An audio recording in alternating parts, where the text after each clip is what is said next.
saya teman-teman semuanya.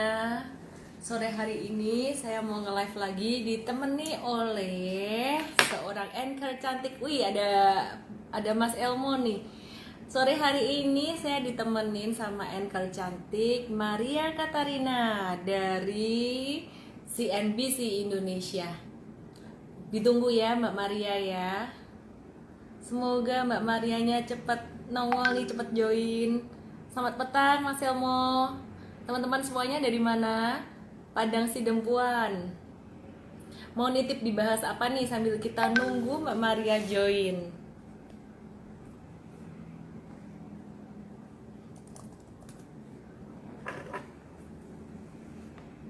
Halo halo semuanya.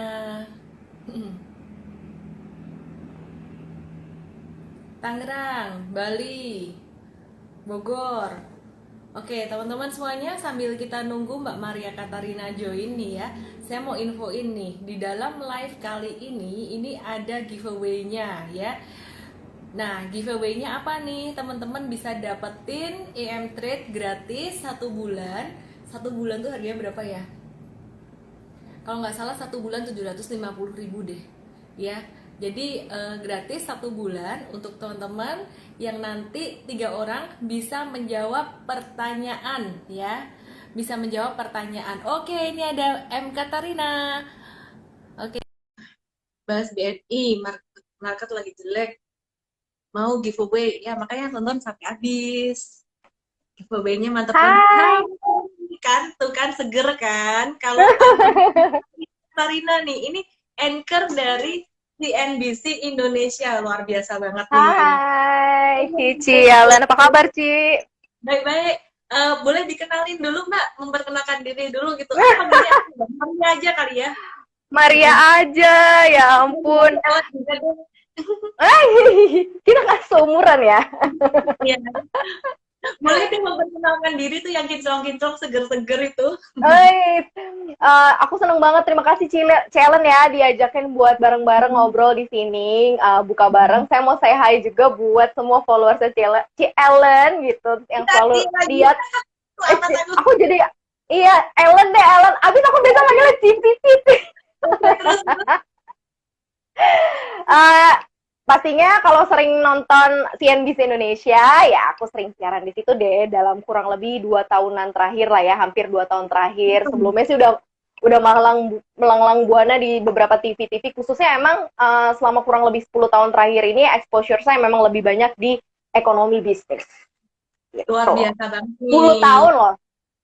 Luar biasa banget. Makanya saya kenal aku panggilnya Maria aja ya. Iya.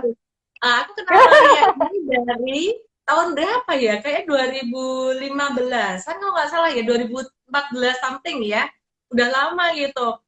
Dan kayaknya sebelumnya deh. Dari ini semakin lama sih saya lihat semakin tajam ke arahnya ke ekonomi ya gitu. Dan saya wah kalau Mbak Maria yang bawa ini nih ulasannya tuh tajam-tajam, pertanyaannya tuh tajam-tajam gitu ya. Aduh. Gitu. Hari ini kita mau bahas saham. Beritanya apa yang paling hot hari ini? Aku lagi kan pas diajakin buat ngobrol sama Cici, sama Ellen, langsung keingetan soal masalah gosip-gosip saham. Soalnya kan ini lagi masa pandemi nih. Nah, ini lagi asik banget buat dibahas. Pertama, sebenarnya aku penasaran mau nanya langsung adalah soal banking. Ya banking, kan? Ya? Karena hari ini yes, banking. Karena kan soal BUMN ini lagi diterpa restrukturisasi utang kan ya.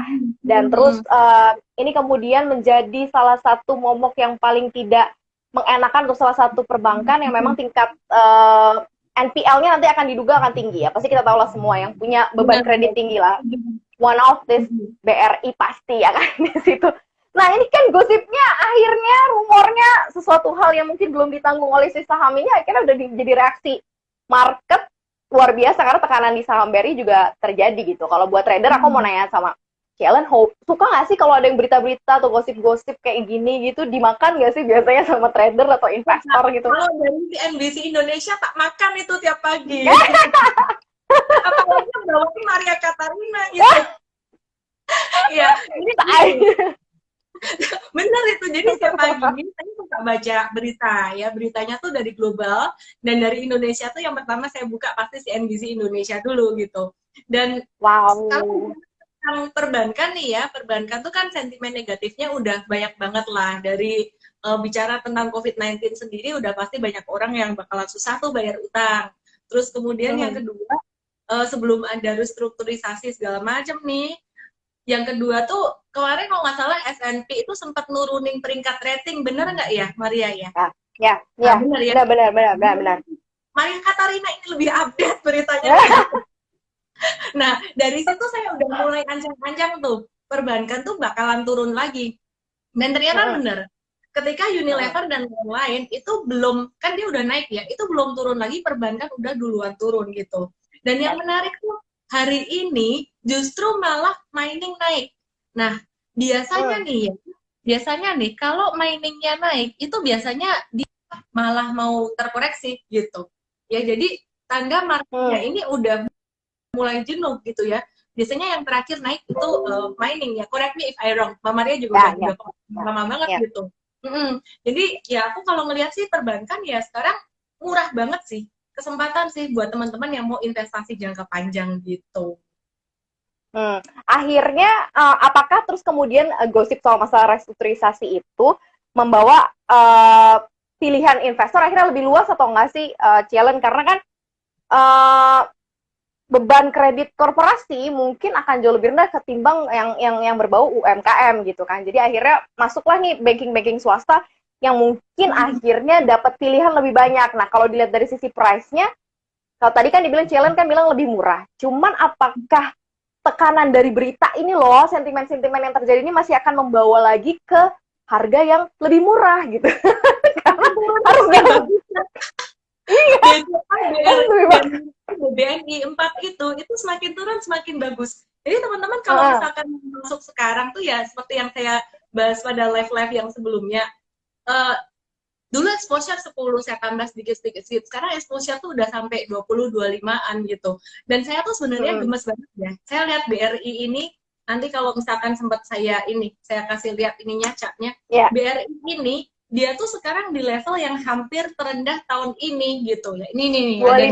2590. Ya. Nih ya. Nah, ini udah berapa kali saya kasih lihat buat teman-teman Uh. juga nih. Ini dari awal tahun sampai sekarang nih udah diskonnya, ini diskon Vaganza 45% gitu. Ya, jadi Yes. ya apa namanya, buat saya ya ini kesempatan banget. Jadi kalau emang beritanya seperti itu, semakin turun sih semakin bagus ya. Semakin bagus, semakin kesempatan gitu. Cuman uangnya jangan dihabisin semua. Kalau saya ngeliat sih nanti semester 2 sekitar dari setelah Mei sampai Oktober ini masih bisa terkoreksi lagi. Jadi kalau saya bercermin pada tahun 2008 waktu itu. 2008 Ya. turun naik turun naik turun naik dari Januari sampai Mei, bahkan Mei ditutup naik yang banyak orang takut ya. Katanya sell on May go away, Mei turun gitu. Ternyata sebenarnya yang disebut sell on May and go away itu sepanjang Mei sampai Oktober. Nah, benar nih, Mei sampai Oktober tuh dia turun 57% IHSG. Jadi penurunan terdalam tuh Mei sampai Oktober. Makanya kita harus ekstra hati-hati banget untuk masuk ke semester kedua nanti gitu. Dan pastinya nih ya harus mantengin terus nih CNBC Indonesia. CNBC Indonesia. Oke, benar. Nah, kalau sekarang sebenarnya yang terjadi di IHSG seperti apa sih, Cielen? Karena kan koreksinya masih terus terjadi gitu ya. Kemarin sempat doang hari Senin kalau nggak salah ada apresiasi, kalau nggak salah tanggal 5 tuh apa, hari Selasa. Terus kemarin merah, kemarin karena libur, ada hari libur, terus kemudian setiap dijeda pasti langsung merah. Nah, kalau yang terjadi nih sama indeks nih apa gitu yang sedang mencoba untuk dibuat selama bulan Mei? Karena kan nggak mungkin sell in May and go away kan, karena sell in-nya udah dari Januari, Februari, Maret, April, Mei masih.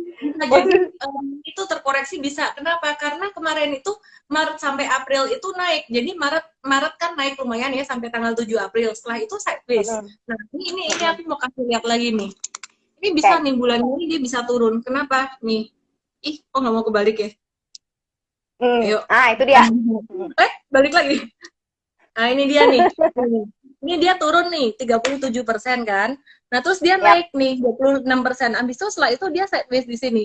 Jadi bulan Mei itu ini udah hampir kena resisten ya. Di sini ada MA 50 gitu di IHSG. Kalau saya lihat sih bisa bulan Mei ini terkoreksi ya. Jadi Hmm. saya melihatnya IHSG itu mulai Mei sampai ke belakang ini mulai rawan lah, mulai lebih rawan lagi gitu. Masuk gelombang kedua. Masuk Gelombang gelombang tsunami. kedua. Iya, gelombang kedua, Oke. gelombang gelombang jatuh kedua, cuman bukan saya mau nakut-nakutin ya, justru saya mau kasih tahu Hmm. teman-teman ini tuh kan sampai terjadi ini tuh peluang gitu. Iya, itu tadi Oke. ya yang bilang tuh, ada yang bilang ini topiknya keren banget ya, jelas dong, topiknya keren amat ya. Eh, Pertanyaannya yang karena hebat. karena sambil ngegosip juga ya kan. Nah, terus kalau tadi soal banking, soal restrukturisasi, gosip yang kedua itu adalah masa pandemi. Masa pandemi kan ketika lagi dicari-cari semua saham tertekan, kemudian isu terkait mengenai lomba-lomba bikin vaksin, obat virus corona ini kemudian jadi satu sentimen juga buat seluruh saham-saham atau emiten farmasi, ya kan? Kita punya beberapa gitu. Nah, waktu itu langsung tuh karena ada isunya, ini karena isunya udah beredar, terus langsung kenaikan sahamnya tuh langsung bener-bener fantastis banget. Waktu itu udah sampai belasan persen. Nah, itu terjadi tuh di beberapa kali setiap ada sinyal-sinyal vaksin mau ditemukan atau obat mau ditemukan yang kayak gitu-gitu. Nah, gimana sih kalau dari pandangannya seorang Cici Ellen gitu, seorang Ellen May terkait mengenai hal itu? Iya kan maksudnya dimanfaatin nggak sih sebenarnya Iya situasinya? dong, iya dong. Jadi selain kita investasi jangka panjang, selain kita menunggu peluang momen saham murah lagi, kemarin udah sempat masuk misalkan Maret April ini 10-20% buat term investing. Nah, mesti ada alokasi sedikit nih buat trading. Kalau trading tuh lebih high risk gitu. Jadi teman-teman harus harus uangnya tuh jangan lebih banyak dari yang buat investing lah saat ini karena marketnya masih Oke. bearish ya. Nah, ini bisa banget dimanfaatin buat trading. Jadi dari bulan Maret kemarin sampai April ini kita tuh trading terus, dan yang menarik April kemarin tuh ada satu saham yang sampai imbal hasil itu kita sampai dapat 36% tuh BBRI dari bottom sampai Ya. kita jualan 3 hari tuh saham blue chip kayak gitu. Nah, kalau untuk kayak saham kesehatannya itu sendiri, memang kalau ada sentimen seperti itu seperti kayak berpengaruh positif, naik bentar, turun lagi, naik bentar, turun lagi. Nah, itu bisa dimanfaatkan untuk trading cepat atau jangka pendek. Nah, ini aku mau kasih lihat tuh. Aku mau kasih lihat untuk si Kalbe Pharma. Nah, ini Kalbe Pharma ya. Nih, ini teman-teman kalau lihat short term-nya si Kalbe Pharma, itu justru malah trennya dia naik kalau untuk short term. Tapi kalau untuk long termnya dia masih arahnya masih turun ya. Jadi ini bacanya gimana sih? Ini tuh dia udah turun 1, 2, 3 hari. Ya, ini kemarin sempat naik dikit sideways ya. Jadi si Kalbe Pharma ini kalau dia berada di balik ke area hijau lagi, hijau tuh angkanya sekitar 1360 sampai 1370-an, ini bagus buat dibeli nih. Tapi dibelinya dia cuma buat short term aja. Nah, contohnya ini kayak hari ini. Hari ini terendah berapa? Low-nya 1380. Tertingginya dia 1440. Ini kenapa kayak gini? Karena banyak orang yang juga masih takut dengan kondisi saat ini. Jadi mereka akan taking jangka pendeknya. Palingan kalau mau trading tuh range-nya sekarang 1360 sampai 1470-an untuk Kalbe Pharma. Nah, sebenarnya nih ya, selain Kalbe Pharma nih ada juga biasanya KF, INAF. Harusnya yang di bawah Bio Farma nih. Iya, di bawah Bio Farma nih. Ada Papros juga, mungkin ada peluangnya juga itu, Ci. Sambil cari-curi. Ini Kimia Farma nih. Ini Kimia Farma tuh dia trennya nggak sekenceng Kalbe Pharma. Kenapa? Emang Kalbe Pharma ini kan termasuk perusahaan yang blue chip ya.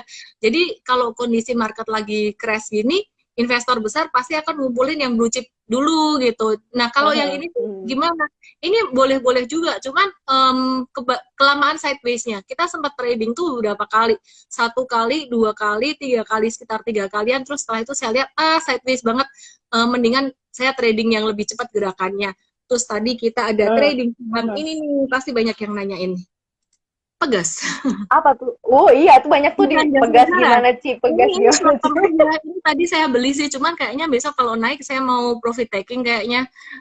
Mau lihat sikon juga. Jadi hari ini tadi ada banyak saham sektor mining yang ini naik cepat gitu. Nih, ini timah sampai naik volumenya lumayan gede. Tadi kita trading ini juga. Palingan 1-2 hari kita profit taking lah ini. Jadi nggak mau lama-lama, masih riskan kalau saya lihatnya. Oke. Berarti sekarang cuman mainnya bener-bener very short term trading aja dong ya, 1-2 hari kalau udah cuan keluar gitu ya. Benar. Mbak, nih aku mau nanya nih, Maria Ya ya. Katarina nih ya. Ini perjalanan karirnya tuh gimana sih? Dulu tuh pertama kali Hah? jadi anchor tuh gimana? Karena kamu biasa banget loh. Kalau aku lihat perjalanan kamu nih ya, ada dulu Hmm. ada Ade Mulya, ya kan? Iya Terus ya, sekarang di Metro. ada Romo, ada Maria Katarina, terus ada Prisa Sombadotu juga ya. Nah Ya, ini luar sekarang di biasa. Dash Channel. Nah, Mbak Maria nih dulu perjalanannya tuh pertama kali kok bisa jadi anchor tuh gimana sih? Tahun berapa tuh? Aku Mm-mm. udah lama banget ya, aku tuh jadi anchor kalau misalnya dihitung tuh dari tahun 2000. Hitungannya sebenarnya kalau jadi presenter tuh dari 2008. 2008, sekarang 2020, guys. 12 tahun. 12 tahun, my god. Jadi perjalanannya ya dulu sempat awal-awalnya tuh adalah di TVRI, lebih ke politik. Terus Uh, kemudian 2 tahun, hampir 3 tahun. Iya, tuh tahun 2008 itu di TVRI. oke. Terus habis itu TVRI Jakarta, terus sempat muter juga. Terus habis itu 2 tahun kemudian, kalau nggak salah waktu itu grup MNC, dia lagi cari presenter buat TV yang nggak ketahuan gitu, maksudnya kayak diumpetin gitu, nggak tahu gitu. Jadi sebenarnya terjebak akhirnya masuk ke MNC bisnis yang partnya of bisnis di situ tuh terjebak. Waktu itu bareng Nah, sama Erwin Suryabrata, jadi barengan sama Bomo tuh. siapa? Barengan sama Elmo, barengan sampai sekarang juga di CNBC Indonesia barengan. Jadi ya udah, jadi mulai di bisnisnya dari 2011. Jadi udah ngalamin kondisi fluktuasi indeks harga saham gabungan itu 2011. Oke, terus lanjut Gitu. lanjut. Iya, dari 2011 itu ya udah ditaruh, kebetulan memang langsung ditaruh di market, di pasar modal. Jadi waktu pas 2011 tahu gimana, waktu itu belum ada namanya Yunabung saham. Terus waktu itu indeksnya masih 2000-an kalau nggak salah. Terus euforia ke 3000, yeay, euforia ke 4000, yeay, euforia ke 5000. Jadi rasain banget situasinya, dan merasa banget kalau nggak mulai tahu dan kenal saham dari dulu, kemudian mulai akumulasi saham atau mulai punya saham dari dulu, itu ruginya ketahuan. Karena kalau yang kenal sekarang ya udah tahu di level mature, misalnya 4000 sampai dengan 6000 gitu. Tapi kalau kayak misalnya aku atau mungkin challenge juga yang udah tahu ini pernah di 1300, 1500, 2000, terus sekarang ke 6000, dan ketika dari 6000 turunnya ke 4000, betapa murahnya itu kan sangat berasa banget gitu. Dan betapa besar potensi yang bisa diambil, karena dulu pernah ngalamin ketika indeks udah 4600 turun 1000 poin ke 3600, itu pun waktu itu aku pernah mengalaminya dan membacakan beritanya, kalau nggak salah waktu itu tahun berapa ya, 2000 berapa ya, aku lupa deh, pokoknya udah saking udah saking lamanya. Waktu itu pernah juga ngalamin kondisi kayak gitu. Oh, kalau nggak salah waktu itu bursa di bom. Jadi ada bom waktu itu di bawah Bursa Efek Indonesia. Waktu itu sesaat itu juga pergerakan di Bursa Efek itu turun drastis sampai 1000 poin. Dan itu ngalamin banget yang kayak gitu. Jadi ngalamin betapa in outnya, betapa investor itu melihat potensi yang besar untuk bursa Indonesia, karena kan memang udah dari zaman dulu aja kenaikan harga sahamnya udah sangat mature, walaupun ke sekarang tuh kenaikannya mungkin agak-agak susah, pertambahan perusahaannya juga nggak sekece-kece dulu kan, ketika dulu ada konstruksi BUMN semua listing kan, ya kan? Benar nggak, Ci? Iya, gitu deh. Ini ada yang nanya nih, wah sekarang jadi anchor, trader, beauty influencer juga. Yeay! Hidup harus berubah, tidak boleh stagnan. Harga saham aja berubah. Masa kita stagnan? Influencer, Mbak. Tapi iya. Bagus banget, beneran make up-nya bagus banget sih. Kapan-kapan aku belajar Mbak ya. Seneng banget kalau Cian mau. Nanti kapan-kapan kita ngobrolin soal kecantikan. Nah, tuh aku juga mau belajar. Pantesan muka Mbak Maria glowing banget nih, makanya sengaja aku invite biar seger-seger semua gitu. Mbak Maria, sama gini Mbak, tadi ada yang nanya tuh, kalau jadi anchor itu nggak ada kode etik untuk investasinya gitu nggak sih? Buat beli saham, boleh nggak beli saham kayak gitu-gitu? Jadi untuk di beberapa, khususnya untuk sebenarnya untuk di CNBC Indonesia sendiri, atau mungkin di beberapa TV yang terdahulu pun juga sama gitu. Sebenarnya kita tuh nggak boleh punya, jadi apa ya, kalau kita wawancara tuh jangan sampai kayak ketahuan banget gitu loh kita punya portofolio, jadi kayak nggak netral gitu ya. Nah, pernah ada kode etik seperti itu. Ya, jadi kalau di kalau peraturannya di CNBC Worldwide-nya sendiri sih, mereka menyarankan untuk tidak memiliki portofolio. Jadi supaya benar-benar ketika kita wawancara, mau itu berhadapan dengan CEO atau di root-nya perusahaan A, B, C atau apapun gitu ya, kita nggak terbawa gitu karena kita punya saham itu. Sementara kalau kita misalnya punya saham itu, kan kita curious ya, misalnya kayak ini saham kok turun-turun terus sih gitu. Nah, jadi akhirnya nanya, Pak ini sahamnya turun-turun terus loh, ini gimana exposure kepada pemegang saham? Itu udah ketahuan banget kayaknya Anda punya saham itu gitu kan. Sebenarnya kode etiknya seperti itu sih sebenarnya. Kalau beli saham itu boleh ya? Boleh ya? Investasi saham boleh? Sejauh ini sih, yang aku tahu sih sejauh ini mengalokasikannya ke reksadana, jadi yang jauh lebih apa ya, mungkin jauh lebih aman gitu kan, nggak memilih juga kalau kenapa? Nggak dilarang beli saham gitu boleh ya? Karena kalau larangan yang secara ekstrak tertulis sih nggak ada sih, nggak ada sih, so far that I know nggak ada sih. Supaya lebih netral aja gitu ya. Yes. Harapannya gitu. Tapi kalau misalnya yang ketika dia ngebawain acaranya ke bawah-bawah gitu, misalnya kayak punya portofolio ini kebetulan nih ada analis ini gitu, temanya apa, tapi dibawanya selalu ke saham punyanya dia, jadi akhirnya ketahuan gitu ya. Itu dibutuhkan jam terbang lah ya. Mbak Maria, aku mau nanya nih, udah jadi anchor terutama di bidang ekonomi itu udah lebih dari 10 tahun gitu ya. Nanti kita bahas saham lagi ya teman-teman ya. Iya, ini udah ada pertanyaan nih. Kalau nggak ketahuan nggak apa-apa. Mbak Eksis nih. Oh, dia yang jawab banget. Banyak anchor tuh yang nonton anchor CNBC. Oke, Mbak Maria, aduh mau nanya apa tadi?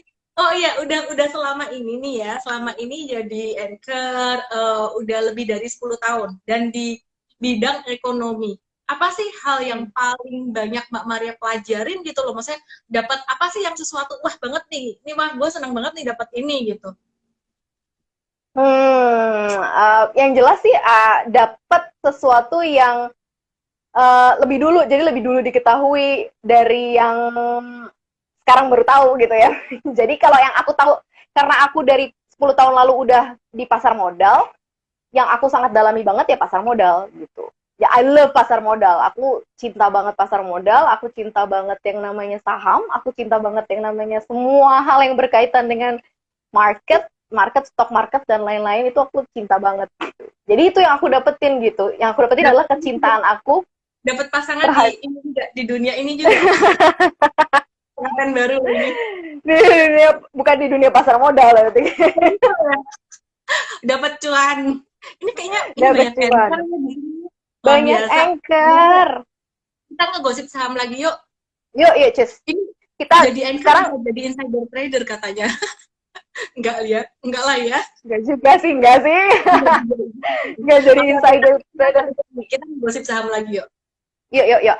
Kalau tadi kan udah tuh soal banking, terus soal apa tadi tuh kesehatan. Nah, aku mau tanya sebelum kita ke yang tema berikutnya.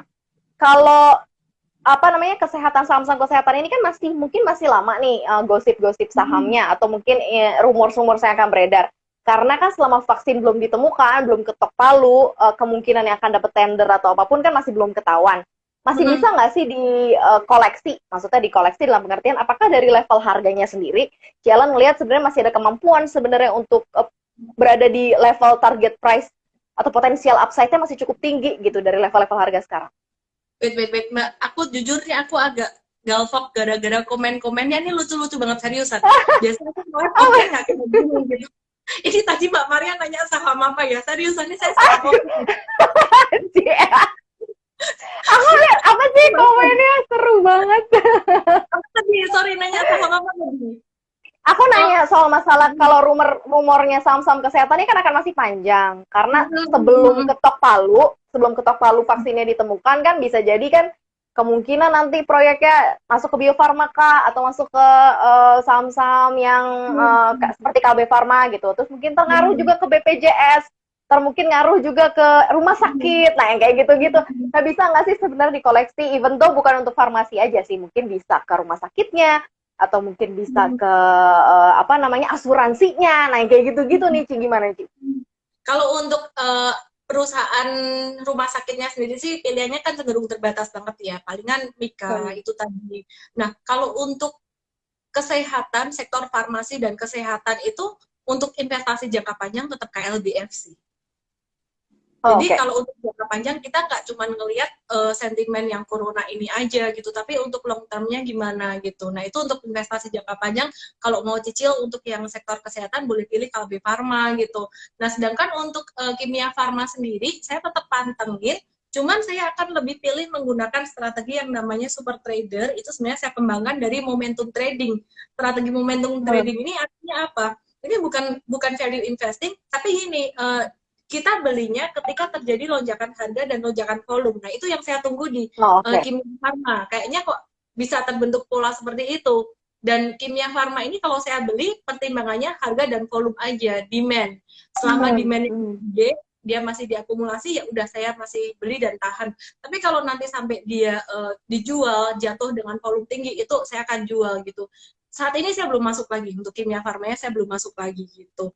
Ya, jadi Kimia Farma, Bio Farma itu patternnya mirip banget. Jadi kita akan memilih untuk dia untuk trading aja gitu. Tapi tradingnya bukan yang trading cepat-cepat. Saya akan lihat dia untuk strategi untuk momentum trading gitu. Jadi serius. Ini ada yang komen, ada yang komen nih, KLBF itu jual mahal ya katanya, nilainya tinggi, PER-nya dan PBV-nya juga tinggi katanya. Iya, iya. Jadi untuk beberapa perusahaan yang memang blue chip, yang kapitalisasinya gede, ini Maria pasti juga udah ngerti banget lah ya, 20 tahun. Untuk perusahaan blue chip yang memang kapitalisasinya besar, seperti contohnya BCA, Unilever, Kalbe Farma, itu memang seperti terkesan jual mahal ya. Tapi kalau menurut saya, itu bukan jual mahal sih, itu memang mereka memang premium. Jadi istilahnya tuh banknya gini, misalkan BCA dibandingkan perusahaan yang lain gitu. Oh BCA mahal secara valuasi, jangan dilihat dari situnya, kita mesti ngelihat dari historical valuasi dia, terus sampai sekarang tuh udah turun sampai berapa gitu. Jadi meskipun sama-sama perusahaan perbankan, A dengan B itu nggak bisa dibandingkan apple to apple, karena beda ukuran dan juga beda secara manajemennya beda ya. Jadi istilahnya gini, kalau cowok itu mungkin mobil Lamborghini itu jangan dibandingkan dengan apa ya, kok jadi nggak enak. Kalau cewek aja loh. Oh, cewek aja. Iya, kalau cewek tuh misalkan tas ya, tas tuh misalkan Louis Vuitton, itu jangan dibandingkan yang apa ya, misalkan Charles and Keith atau apa tuh kan dua-duanya bagus nggak bagus, tapi kan memang nggak bisa dibandingkan apple to apple gitu loh. Louis Vuitton itu kalau misalkan harga 20 juta gitu ya, dapat tas PD harga 20 juta, murah nggak? Oh, murah buat cewek bilang murah, itu murah banget, tapi kalau dibandingin sama yang ini ya mahal. Jadi caranya kayak gitu sih kalau saya ngelihat valuasi. Kok nggak enak ya? Oke. Oke, itu Ci, tadi ada yang nanya soal, ini juga pertanyaan aku sih, karena aku juga mengamati saham ini beberapa hari gitu ya, Garuda Indonesia, sektor penerbangan, ya kan?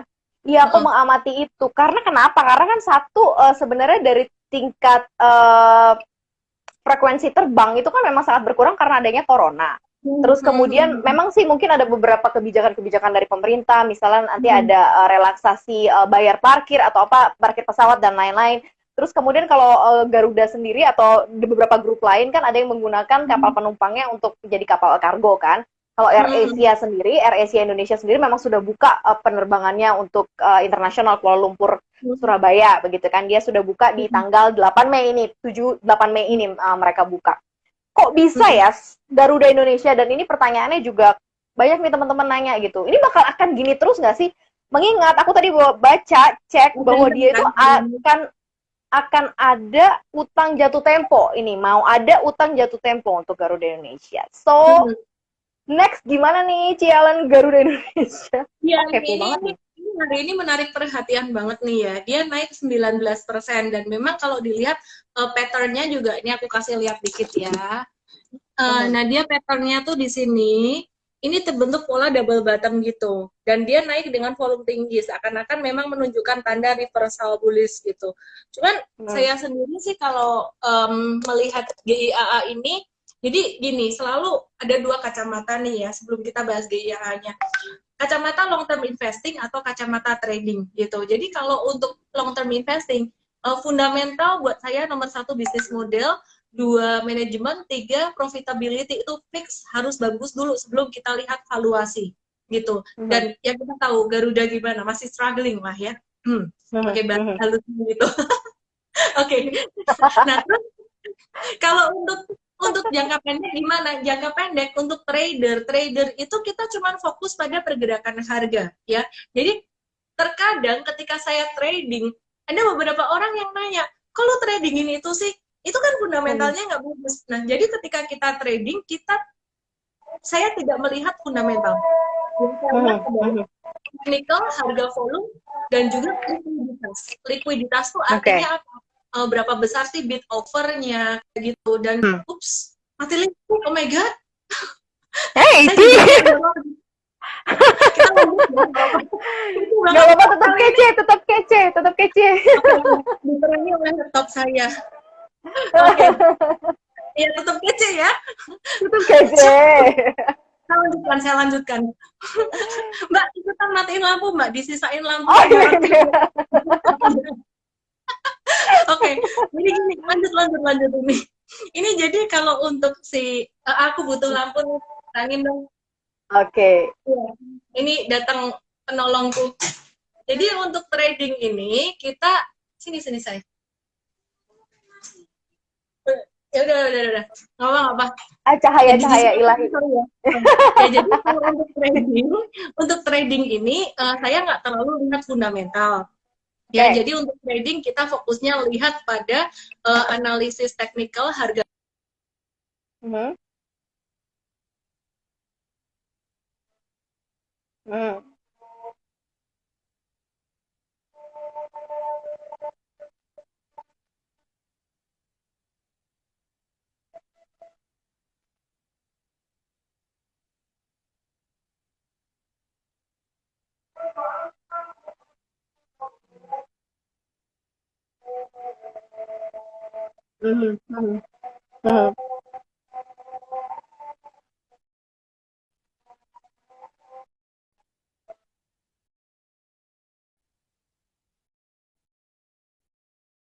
Oke, kayaknya jalan ini putus-putus, Ci.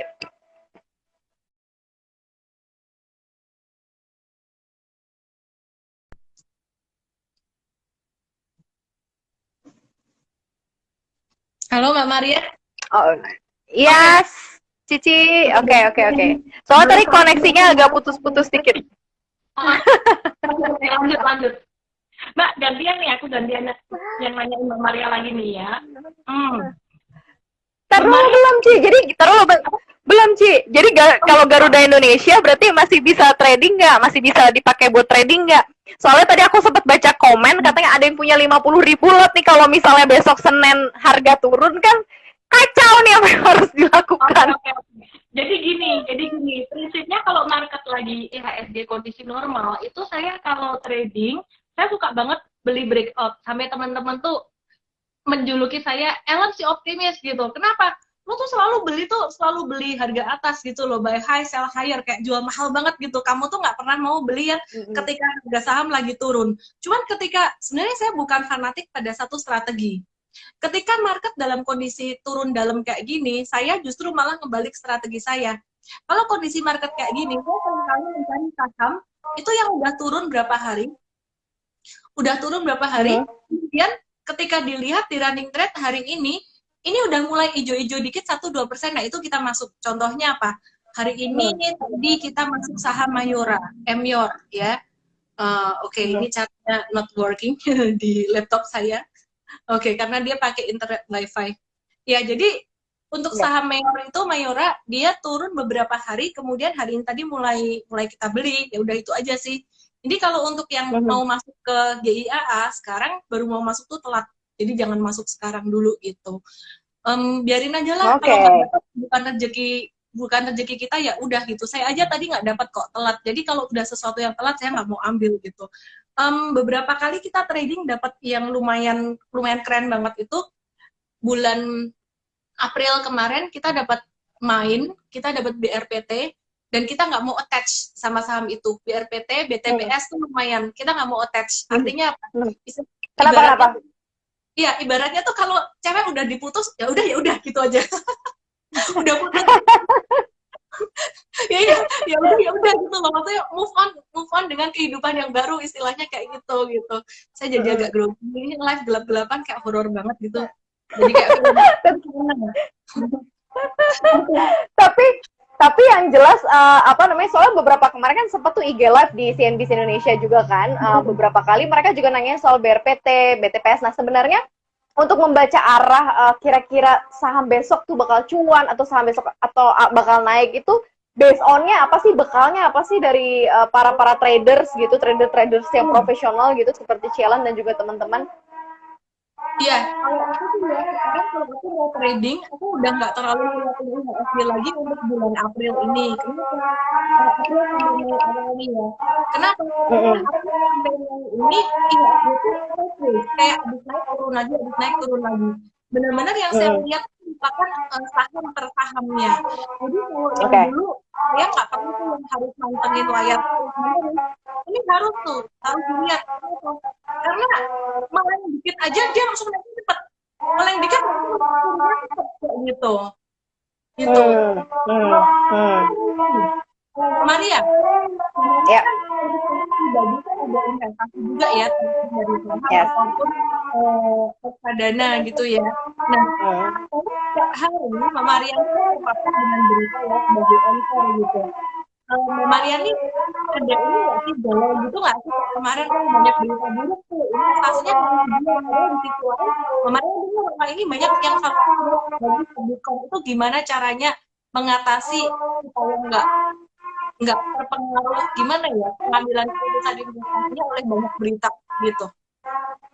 Ya itu makanya kan karena banyak berita, makin banyak tahu kan akhirnya makin banyak makin sering maju mundur akhirnya justru mau beli nggak ya, tapi masih kayak gini, antar beritanya kayak gini, karena makin banyak tahu, biasa nalurinya jurnalis wartawan kan ya, jadi kayak waduh ntar dulu ya, tunggu ini tunggu itu segala macam gitu. Nah cuman karena aku udah pernah ngalamin rugi parah, aku pernah ngalamin cuannya, aku pernah ngalamin gitu, jadi aku sesuaikan investasi aku dengan tujuannya mau apa gitu. Jadi ada beberapa, kalau dulu aku pernah main harian, aku pernah ikutin trading ini itu begitu ya, saham lapis 2, lapis 3 gitu, rugi sekian segala macam aku udah pernah alami. Nah kalau sekarang tergantung dengan peruntukannya. Misal kayak aku pengen ini buat investasi jangka panjang, ya aku lebih cuek aja sih sebenarnya. Apapun yang terjadi, mau dia turun, mau dia apa gitu. Malah sekarang beberapa tahun terakhir ketika udah jalan, ketika kedewasaan melihat market itu jauh lebih baik, akhirnya begitu turun yang anggapnya tuh harganya diskon gitu, akhirnya beli lagi. Kalau dulu pertama awal-awal turun ya jual gitu, bener-bener yang nggak pernah, belum ketemu Ci Ellen, belum pernah dengar seminarnya, belum pernah apa segala macam gitu, begitu ketemu Ci Ellen, tahu seminarnya, lihat webinarnya segala macam, akhirnya oh begitu loh caranya gitu kan. Terus ketemu banyak orang juga, akhirnya oh ternyata memang setiap orang punya cerita investasinya masing-masing gitu. Nah aku pernah mengalami kerugian dan untung yang lumayan, ya sudah gitu, itu bagian dari cerita aku. Nah kalau sekarang sih rata-rata sih portofolio investasi aku semuanya sesuai dengan tujuannya. Tuh. Gitu sih. Itu ada ini ya, ada background suara tadi background banyak, kita sambil joget aja.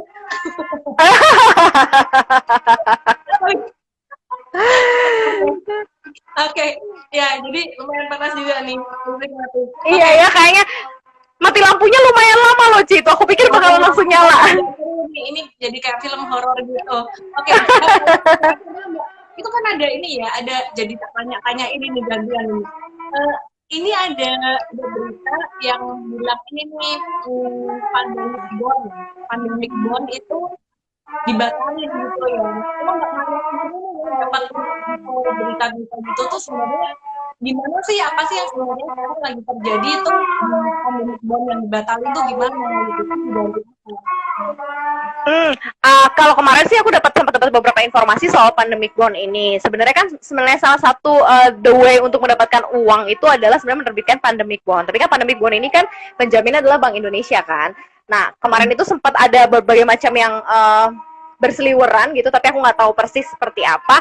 Cuman kalau dilihat dari sisinya sebenarnya lebih banyak ketidaksiapan sih sebenarnya Indonesia memang untuk menerbitkan pandemic bond di saat situasi seperti ini gitu, karena memang total kebutuhannya jauh lebih besar yang namanya cash keras atau cash transfer gitu, karena kondisi pandemik ini banyak yang ngalamin adalah orang-orang yang menengah ke bawah gitu. Jadi mungkin ini bukan ditunda karena belum ketok palu, aku juga belum denger bukan nggak jadi, tapi mungkin ditunda mungkin secara as a prosesnya, nunggu sampai benar-benar kondisinya agak cukup baik dari sisi cashnya pemerintah sih. I think seperti itu gitu. Karena aku belum ketemu lagi sama pihak kementerian, aku belum ada waktu diskusi lagi, dan aku cek juga di CNBC Indonesia juga belum ada statement terkait gitu ya. Kalau aku sih ngeliatnya nunggu dulu kayaknya sih. Nanti kalau aku statement ngalah-ngalahin duluin Bu Sri Mul lagi. Gak boleh. Nanti saya ngajarin narasumber nih Pak Yang. Gak lah, Cila masih. Ini katanya saya ngomongnya deketan HP, udah deket banget nih sampai mau nempel nih. Mukanya jadi Oke, sekarang kita bicara tentang selain ini ya, selain saham, selain investasi pasar modal gitu ya. Nah, terakhir ini kan saya gantian nih, saya tanya-tanyain Mbak Marian kan, Mbak Marian ya. Abis ini aku gantian Cialan. Nah, jadi US dollar itu kan sempat kapan hari itu kan benar-benar uptrend banget gitu ya. Jadi rupiahnya benar-benar melemah gitu, melemah banget. Terakhir itu langsung rupiah tuh langsung jadi menguat banget, langsung US dollar turun banget. Sentimen apa sih yang mendorong ini dari BI yang mereka lakukan untuk apa yang dilakukan? Bank Indonesia kan memang sudah hadir di pasar dengan triple interventions kan. Mereka masuk lewat pasar ADNDF, mereka juga sudah menghujani pasar dengan berbagai macam, dengan pembelian obligasi dalam negeri juga gitu. Jadi komitmennya Bank Indonesia sebenarnya memang menjaga nilai tukar itu selalu terjaga gitu. Kalau misalnya memang ada penguatan yang cukup signifikan, sebenarnya itu memang udah nunjukin sih Bank Indonesia bahwa ya they are ready in market, dan memang mereka stay in market karena memang ya ketertarikannya juga tanggung jawab Bank Indonesia untuk menjaga mata uang juga cukup besar. Jadi menurut aku sih kayaknya sih memang itu murni triple interventions dari Bank Indonesia sih gitu. Ini soalnya suara campur sama penyanyi profesional. Ini sebenarnya suara backsoundnya nih.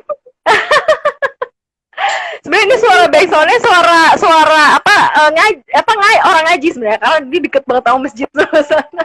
Ini seriusan, ini live terlucu deh, seriusan. Pakai acara mati listrik, tahu-tahu ada. Mbak, nggak masalah, nggak apa-apa. Cici, aku mau nanya deh. Aku mau nanya ke Cialan sekarang gantian. Kalau misalnya soal komoditas, apalagi tadi kan Cialan bilang hari ini kan masuk ke pegas, mungkin berkaitan sama gas, terus kemudian berkaitan sama mining, kemudian berkaitan sama emas. Kondisi geopolitik atau kondisi yang terjadi saat ini, pandemik ini kan membuat negara-negara itu kan lebih banyak akumulasi emas gitu kan ya, atau mungkin jadiin emas sebagai safe haven untuk jaga-jaga lah situasi buruk. Nah, ini akhirnya ngebawa juga potensi yang cukup besar untuk beberapa saham-saham kita gitu ya. Mungkin yang related sama emas, taruhlah bukan Antam gitu, karena Antam lebih banyak ferronickel, taruhlah seperti PSAB, terus MDKA gitu ya. Nah, yang memang emasnya itu cukup banyak gitu. Nah, sejauh mana sih rumor atau berita atau ketegangan geopolitik ini akhirnya bisa memberikan cuan maksimal untuk part dari saham-saham yang ada emasnya itu tadi, komoditas itu.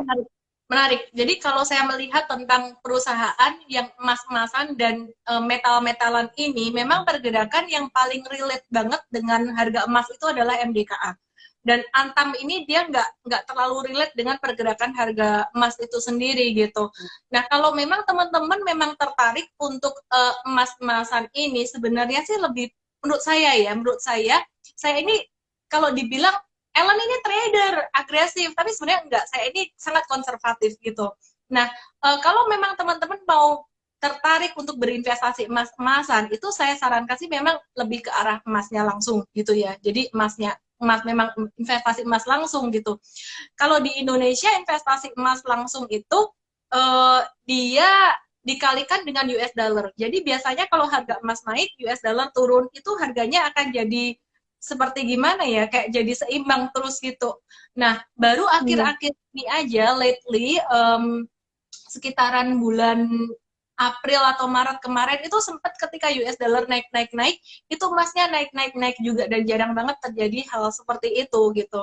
Nah, sedangkan kalau untuk commodity trading, emas commodity trading kayak di futures apa, itu memang memberikan profit yang sangat besar ya, percentage profitnya besar, tapi jangan lupa resikonya juga gede banget tuh, bahkan uangnya bisa sampai benar-benar habis, kena margin call, be very careful. Nah, untuk saham-saham yang metal-metalan itu sendiri kayak MDKA, Antam, terus kemudian TIMS, itu saya prefernya cuma buat trading aja jangka pendek gitu.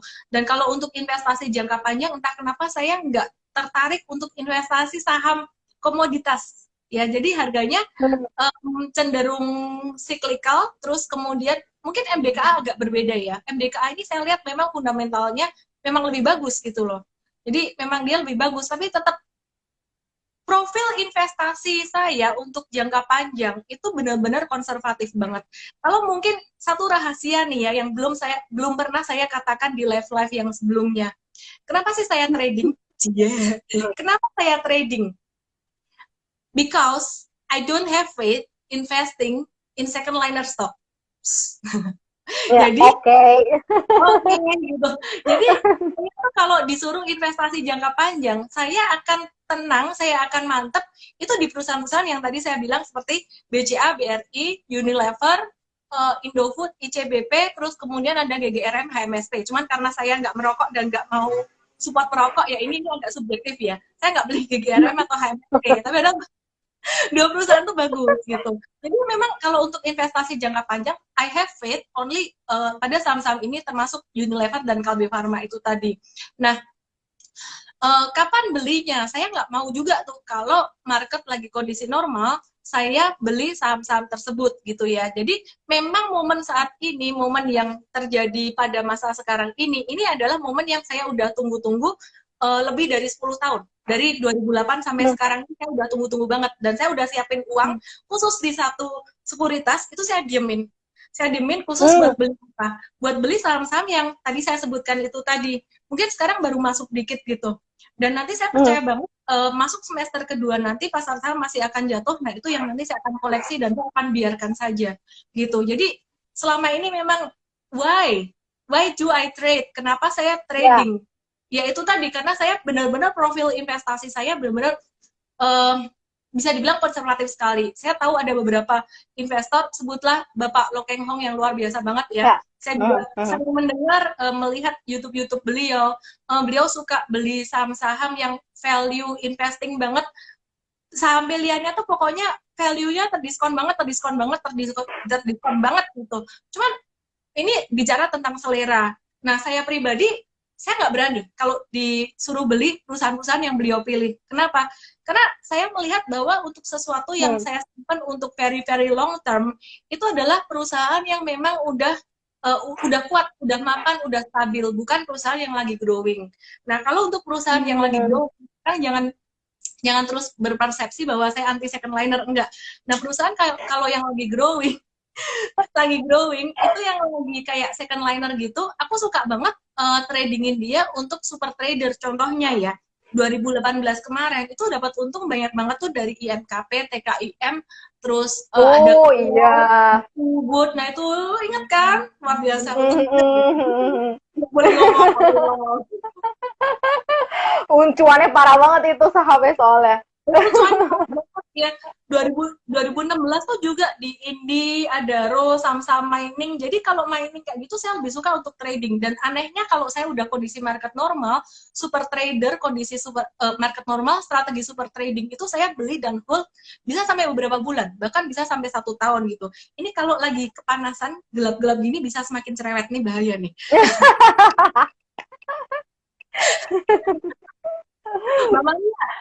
Mama Maria, Oke, oke, Habis oke, ini oke, oke. aku mau nanya lagi nih ya, sambil tutup ini jidatku dariku. Aku mau nanya lagi nih, Mama Maria. Nanti ke depan, ya mungkin nih pertanyaan-pertanyaan ini agak-agak out of topic dari saham gitu ya. Tapi aku suka banget Ya. kalau aku ada guest, ada tamu, itu aku suka banget nanyain pertanyaan-pertanyaan seperti ini nih. Mama Maria, kira-kira 5 tahun ke depan, 10 tahun ke depan, itu mau ngapain nih?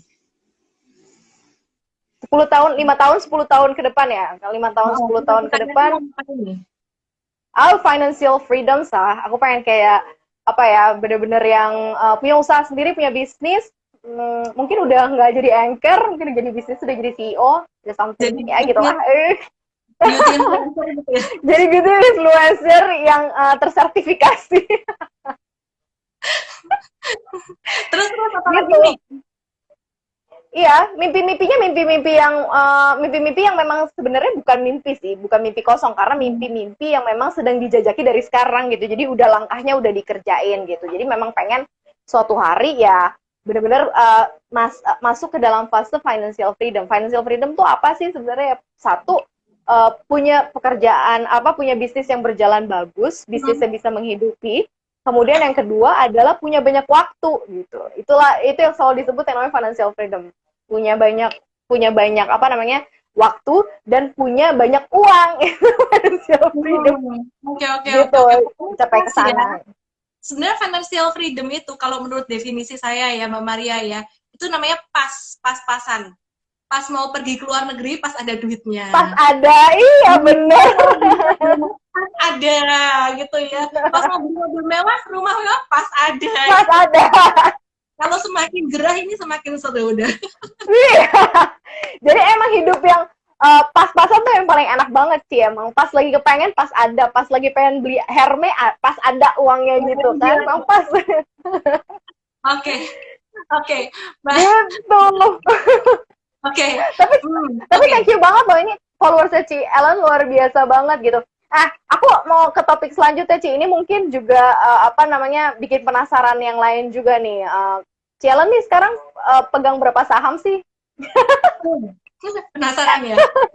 Kalau terakhir ini, kalau buat trading sih lumayan banyak ya. Jadi frekuensi tradingnya lumayan banyak ya. Kayak 5 sampai berubah-ubah ya. Karena saya beli jual terus ya. Lately sangat cepat sekali 5 sampai 10 gitu. Terus kemudian tumben ngelawak terus ini karena udah pasrah. Udah nggak bisa gitu.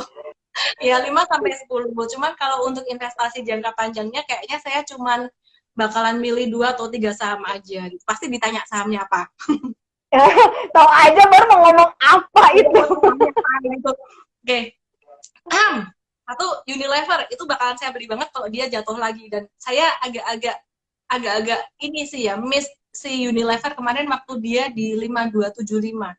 Nah, itu saya fokusnya ke banking terus gitu. Jadi, saya dapat BRI waktu itu juga BRI juga waktu itu saya trading juga gitu karena saya pikir ini baru masuk bulan Maret ini masih bisa jatuh lagi gitu. Saya masuk banking BRI terus kemudian saya jual itu untuk 36%, 30-an, 36 lah gitu. Terus kemudian sekarang turun lagi BRI-nya ini udah mulai nyicil beli lagi. BCA juga saya udah punya gitu. Cuman kalau untuk Unilever kemarin sempat kelepas juga sih ya. Cuman ya saya masih melihat market masih akan terkoreksi ya. Nothing tulus lah, ntar bisa beli lagi gitu. Catat versi gitu. catat langsung tuh. Versi jangka panjangnya Celen tuh berapa sepanjang apa sih? Kan soalnya macam-macam nih. Ada yang mungkin 5 tahun atau mungkin ada yang memang udah untung sekian puluh persen terus akhirnya diakumulasiin dulu atau seperti apa sih versi jangka panjangnya seorang Celen? Wish, Ellen. Baiklah. Aku beli ini, aku mungkin akan simpan sekitar 5 tahun sampai 10 tahunan ya. Jadi sampai peak berikutnya lagi. Jadi kalau aku ngeliat tuh ya, 77 setelah itu crash, 87 setelah itu juga crash juga. Terus kemudian 97 itu puncak, terus 98 crash. 2007 puncak, terus 2008 crash, 2017 tuh puncak juga loh. 2018 jatuh cuma 17% dari puncaknya dan sekarang baru jatuh.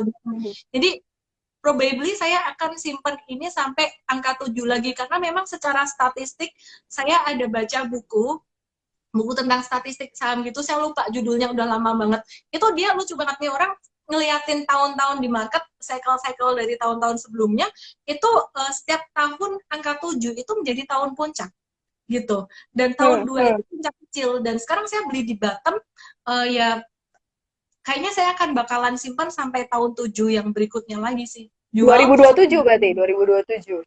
ya, ya kira-kira kayak gitulah.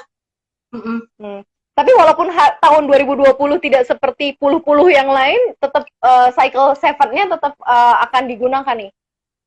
Iya, Kan 2020. Jadi kalau tahun 2020 ini kalau saya melihat ya, saya baca juga di banyak ini ya ulasan dari ekonom-ekonom dalam negeri dan dari luar negeri juga, saya perhatikan ini kayak tahun 1929 sampai 1930 gitu. Banyak yang mengatakan ini tuh nggak bisa di-compare dengan 2008 ya, krisisnya cuma financial crisis doang gitu. Ini kan krisisnya tuh benar-benar global. Mungkin sekarang teman-teman masih belum ngerasa karena lagi honeymoon, ini pasar saham lagi habis naik gitu. Kemudian setelah itu kalau kita ngelihat sih dampaknya bisa lebih dalam gitu. Jadi kalau saya bandingkan sendiri IHSG dari di tahun 2008 pada kuartal 1 itu dia belum turun sampai 40%. Tapi sekarang ini IHSG udah sempat turun sampai di 23 Maret kemarin tuh, dari year to date sampai dari Januari sampai tanggal 23 Maret itu udah 37%, udah lebih dalam. Meskipun sama-sama kalau pas lagi habis jatuh tuh naiknya cepat juga. Habis itu ya kita tahu lah masih ada resiko banget. Jadi teman-teman yang sekarang ini bilang udah bullish nih, udah bullish marketnya, ini kalau aku bilang sih jangka pendek aja sih gitu. Wow. Mimpi gitu. Ini pokoknya hari ini kayak saya dibully netizen ini. Tapi keren banget, soalnya bener-bener apa namanya, fun banget challenge-nya. Oke, total. Terima kasih ya, ini Kak, semuanya juga udah keluar. Nah itu tuh ada pertanyaan, Cialan ada beli saham luar negeri nggak? Nah kalau ini juga pertanyaan aku sih, aku baru mau nanya, kalau compare sama market luar gitu ya, Cialan kan udah pernah ke Wall Street juga, udah pernah ngeliat ke sana gitu ya, terus compare juga untuk beberapa bursa-bursa Asia. Kita tuh kalau misalnya bisa compare tuh bener-bener related tuh sama mana sih sebenarnya Indonesia ini, dari mulai tingkat apa kenaikan harga indeks acuannya, atau sebenarnya kita punya pergerakan yang beda sendiri nih, atau seperti apa? Jadi kalau aku sih jujur ya, aku tuh cuma trading Indonesia sama US aja, dan lately aku sekitar berapa bulan terakhir ini aku fokus di Indonesia aja, karena aku ngelihat rezekinya banyak di Indo juga gitu. Dan kalau malam jujur saya ngantuk, nggak tahan bangun malam gitu. Jawabannya gara-gara itu doang gitu ya. Jadi kalau untuk market US dan juga market Indonesia, kalau saya melihat sih memang kan ya seperti Mbak Maria tahu ya, Dow Jones, S&P itu related banget ya, IHSG seringkali ngekor juga gitu loh. Nah, namun kalau saham-sahamnya sendiri, karakter dari saham-sahamnya sendiri, ternyata entah mungkin karena saya udah lama di Indo atau gimana, saya merasa bahwa di Indo ini lebih low risk buat teman-teman yang masih pemula, karena volatility-nya nggak terlalu besar ya kalau market lagi kondisi normal. Jadi teman-teman kalau yang masih pemula itu start dari saham Indo dulu aja. Nanti kalau misalkan udah mulai mahir dan tahan melek malam sih ya boleh-boleh aja lah untuk di US market. Cuman kalau US market saya prefer untuk very very long investment. Sekarang juga waktunya juga gitu loh. Cuman ngapain sih jauh-jauh sampai ke sana kalau di Indo aja di sini banyak peluang yang bagus-bagus, di mana perusahaannya tuh yang kita semua tuh benar-benar bisa lihat di depan mata gitu ya. Jadi kita sama-sama lah bantu ekonomi Indonesia. Ya. Aku kayak baik banget gitu. Tapi emang bener ya sih. Nah sekarang kalau misalnya buat para pemula yang memang baru bener kenal saham sekarang, dan baru mau mulai untuk punya investasi saham, kalau masuk ke dalam saham sekarang ini menurut Cialan sendiri, ini adalah saat yang tepat atau udah telat, atau cepetan deh gitu, atau seperti apa? Atau gimana nih harusnya? Sekarang masuk 20-25% dulu lah, sahamnya boleh campur-campur nggak apa-apa, tapi 20-25% dulu, jangan habisin duitnya gitu. Jadi harus masuk lah, jadi jangan takut, jangan sampai nunggu harus bottom nanti ketinggalan peluang. Jadi banyak orang itu nunggu bottom itu bukan karena dia takut loh, tapi karena serakah. Gue mau yang paling murah, belinya terus nanti jualnya yang paling mahal banget gitu. Nggak bisa kayak gitu. Oke, Gitu sih. ada beberapa saham-saham atau sektor-sektor unpredictable nih. Kan kalau masa PSBB terus kayak masa sekarang ini kan orang banyak nonton TV nih. Nah, terus kemudian banyak nih yang nanya, kabar saham-saham TV gimana ya? Misalnya kayak MNCN, terus misalnya kayak CMA gitu ya. Ini bakalan juga diburu nggak sih? Mengingat karena nggak kemana-mana, akhirnya kan kalau nggak satu buka internet, kita tahu lah kuota yang dapat cuannya pasti kemana gitu ya. Kalau nggak Telkom, XL atau mungkin beberapa provider-provider telekomunikasi. Yang kedua adalah TV sebenarnya. Kecenderungan orang buat nonton TV akhirnya bisa dapat cuan di situ tuh gitu. Nah ini mungkin nggak sih? Karena juga beberapa ada yang nanya tuh dari tadi terkait sama apa namanya saham-saham MNC lah. Nanya tadi MNCN gimana gitu. Terus kemudian tadi apa namanya SCMA gimana? Ngaruh nggak sih ke situ sih, Ci? Oke, nontonnya tuh ya, tak kasih tahu ya, kenapa liveku malam ini seru banget karena aku bareng sama Maria Katarina. Jadi tuh nontonnya CNBC aja tuh gitu. Oke. Streaming, berarti streaming. Bener tuh. Kalau saham-saham TV, lucu ya. Kalau saham-saham TV, aku tuh nggak pilih itu untuk investasi jangka panjang ya. Jadi mungkin sekali lagi balik ke trading kembali ke profile investing aku untuk jangka panjang tuh very very konservatif banget. Yang aku pilih tuh antara banking atau consumer good itu sih. Semen bisa di SMGR, kemudian INTP tuh bisa, cuman KLBF juga oke. KLBF masuk ke consumer good juga sebagian gitu. Jadi benar-benar kalau untuk long term investing tuh saya nggak keluar dari situ. Itu mungkin yang ngikutin saya live tiap hari tuh semoga jangan bosen gitu. Saya cita CNBC juga sama hostnya gitu. Makasih. Mama, Masa bosan nonton ya? Iya. Udah habis sejam ternyata ya. Iya. Udah habis sejam. Nanti kan mau ini kalau sudah 1 jam dia mati sendiri nih sama Instagram. Udah dikasih ini apa namanya closing statement apa gitu biar bisa cantik, pintar, cetar, sederhana kayak Maria Katarina. Jangan pernah selalu update informasi terbaik seputar dunia bisnis dan investasi. Anda harus saksikan CNBC Indonesia, itu pasti. Jangan lupa untuk bisa jadi trader, smart trader, not gambler. Follow Ellen May dan ikutin semua terkait mengenai webinarnya Ellen May di Ellen May Institute. Pokoknya kece banget, semua informasinya top. Jadi apapun yang terjadi, go ahead. Mbak, lupa nih ya. Kita ada 3 hadiah nih. Kita kasih pertanyaan ya. Pertanyaan pertama dari saya nih. Habis itu dari Mbak Maria ya. Pertanyaan pertama dari saya nih. Ini di depan saya ini ada presenter kece, ya, anchor kece banget. Maria Katarina. Ini dari perusahaan mana sih ya? Ini dari TV mana? Jawab. Ntar satu orang langsung dapat hadiah. Aku happy. Buku lebih mahal hadiahnya EM Trade 1 bulan tuh. Mau. Aku yang mau. Ntar aku kasih. Tenang. Iya, Edi Sugiarto. DM saya ya. Edi Sugiarto dapat tuh DM saya, dapat 1 bulan ya EM Trade, email dan WhatsApp kamu. Kalau nggak DM, ntar nggak dapat, tanggung sendiri. Oke. Pertanyaan dari aku. Pertanyaan dari aku adalah tadi Cielen sempat cerita bahwa saat ini dia lagi pegang beberapa saham untuk investasi jangka panjang sampai ke tahun 7 belakangnya tadi ya. Jadi kalau 2027. Tadi ada beberapa disebut 1 aja. Apa coba? Yang tadi Cielen beberapa sebut gitu ya. 1 aja, ayo. Udah CNBC Indonesia, udah tadi udah ada yang dapat. Tadi sebutin salah satu saham yang Cielen pegang sampai dengan tahun 2027 jangka panjang. Alvin Cornelius dapat tuh Alvin Cornelius. DM saya ya, dapat 1 bulan EM Trade gratis mulai Rp750.000. Kalau nggak DM, ntar saya lupa karena mati listrik, saya nggak bisa nyatat. Satu lagi, Ci. Dari Mbak Maria, lagi. Oh, dari aku apa ya? Istilah financial freedom ala Ellen May. Tadi istilah financial freedom ala Ellen May. Tadi kalau yang ngikutin dari awal tadi udah tahu apa itu ya. Pokoknya lagi kepengen ini ada ininya. Itu apa gitu, hidup yang seperti apa? Istilah financial freedom. Handoyo. Itu di Sugiarto udah dapet mau jawab lagi, mau dapat 2 bulan ya. Handoyo Pan udah dapat 3 pemenang dan saya tidak hafal nama Anda dan ini mati listrik saya nggak bisa catat. Jadi tolong yang menang DM. Yang nggak menang jangan DM. Oke? Buat Mbak Maria nanti dapat spesial.